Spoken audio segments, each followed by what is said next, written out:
A very good morning to all of you.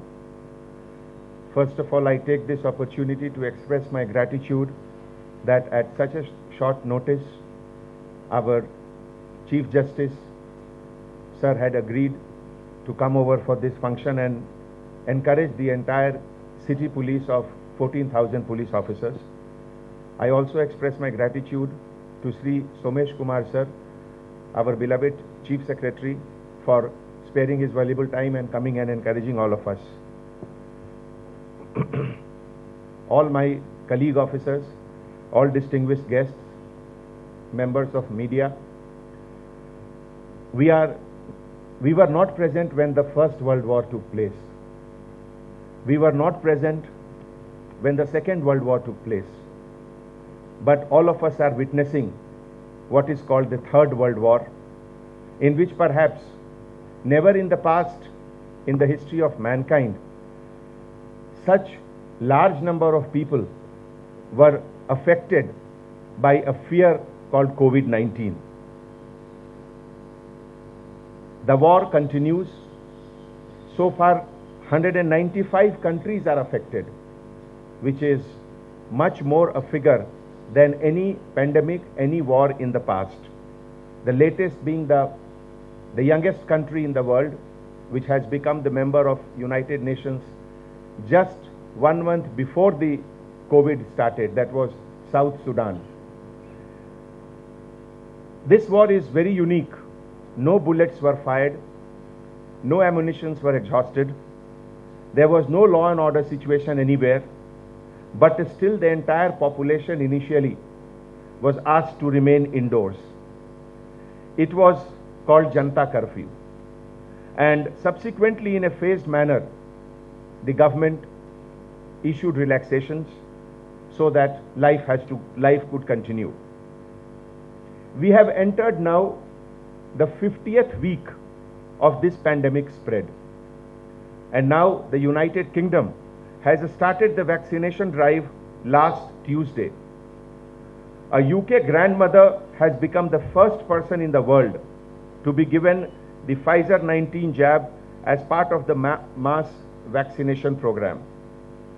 USA has supply chain issues, as has been reported in one of the articles of World Health Organization. The supply chain issues have made US government slash the vaccine production target for this year by 50%. The vaccine has to be maintained under the cold chain of minus 70 degrees Celsius. The country's dry ice production is not matching the requirement. This is of USA. One can imagine the situation in the developing countries which may emerge. We in India have lots of hopes from Bharat Biotech, Serum Institute, and Pfizer for vaccine supply. So far, 1.6 million, 16 lakh deaths have reported worldwide. In India, 142,000 deaths have reported so far. The surprising thing is that nearly half the people who have died of this virus in India are younger than 60 age. Sir, yesterday we had a Safe City talk in the city. We under the Safe City project, Hyderabad City Police conducts periodic talk in which experts are called, and we are doing this online because of the present situation. And in this, the subject yesterday was pandemic and mental health. And we were surprised that once hundreds of people were linked through the webinar, they were asking so many questions which were touching upon the issues of mental health, and the experts answered them to the satisfaction of most of the people. We in Hyderabad, we have our own uniqueness, as if history has repeated itself. In the early decades of the last century, there was a massive flood in the city when Musi was almost 10 feet above the main road on either side of the Musi near High Court and Usmania. That was followed by what was called Spanish flu. 1 century later, this time we again had both of them. in quick succession, though in reverse order. This time the pandemic came early and the flood later on. The journey of Hyderabad city, and particularly Hyderabad city police, during these challenging months has been quite memorable. This is the reason we have tried to document the chain of events with pictures and narrations, which soon will look quite historical once the country is completely out of this pandemic. I remember, sir, the early visits of all the senior officers, led by our Chief Secretary himself, to important and vulnerable areas like Malepalli, where the Chief Secretary, Sri Somesh Kumar sir himself, visited and planned everything so that the spread gets restricted. But for the initial effort of the government, perhaps things would have been much difficult for us.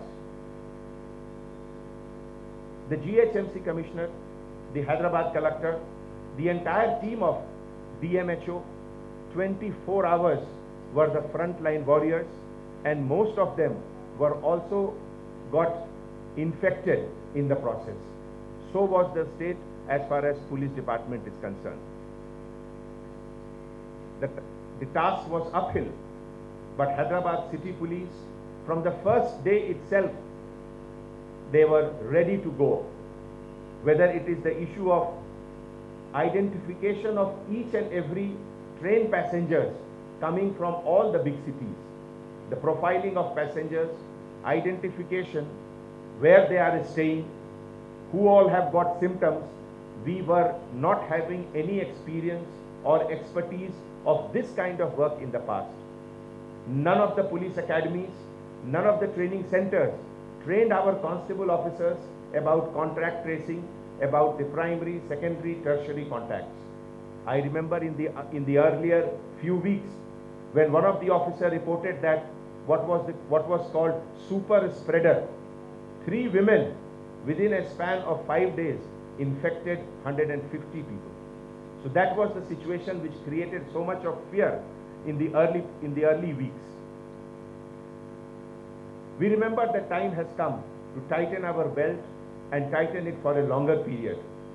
I remember when Gandhi Hospital required the support of the local police, without any hesitation, 150 constable officers were ready to go and perform the duty inside the ward of each and every floor of Gandhi Hospital. That was the dedication, that was the commitment of all the officers of Hyderabad City Police. When we moved to the next phase and what is called the containment area, there was a time when in the city almost 350 plus containment zones were declared, in which arrangement of essential items, milk, food grain, medicine and other things were coordinated with the help of GHMC and Hyderabad Collector. We ensured that not even a single house should face inconvenience as far as essential goods are concerned. I'll give one small example, sir. The average daily consumption of green vegetable in Hyderabad city, being the 4th largest city in the country, is 21 tons. And during the lockdown period also, with the help of all the department, we ensured that the supply never goes down below 18 tons. So that was the effort, coordination under the leadership of the government. Each and every department were working so that there is no shortage felt anywhere in the city. Another important landmark, which perhaps is as historical as the event itself, is the issue of migrant laborers. Hyderabad being the hub of construction activities, hub of business activities, very few cities in India has as much of migrant labor as Hyderabad has. And I remember once the government took up the decision, under the Chief Secretary, series of meetings took place and more than 100 trains, special trains started from Hyderabad to various parts of the country, including Northeast and Jammu and Kashmir. The record was made when in one night more than 40 trains moved from Hyderabad. And the video which some of the laborers, migrant workers, they circulated on the social media once they reached their place, their villages in UP, in Bihar, in Odisha, in West Bengal, that was generating lot of emotion. That when I remember our CM's statement that आप हमारे economic development के प्रतिनिधि हैं, you are the representative of our economic development, and it is our responsibility to see that not even a single stomach should remain empty during the pandemic period. Definitely it was an issue which was unprecedented, and there may have been some shortcomings here and there, but seeing the volume of the work, I think no amount of policing work in the normal sense would have given as much of job satisfaction as this year has given to all of us. In each and every mode of our work, community was there. I remember when in West Zone, at one of the places where large number of transgenders live, and transgenders are generally considered to be little neglected in the society. They are never taken care of. But the local officer, the DCP West Zone, had organized a special program only for tying up the transgender group with local NGO for supply of food material. The statement of some of the transgenders still lurks in the mind with lot of emotional content. I remember another incident, sir, when one of our DCP East Zone mentioned that a couple from Boston whose baby, 1-year-old baby, had a birthday and there was nobody to celebrate. We went there and it was such an emotional gesture to celebrate the birthday following all the precautions, and the parents from Boston joined the thing online. So these are the emotional things which I am sure all the police officers would remember forever. All of us were on the same page, and that was the need of the hour. Every department was working hand in hand, overtime, night, day, and all the 24 hours, marching ahead like soldiers in a war.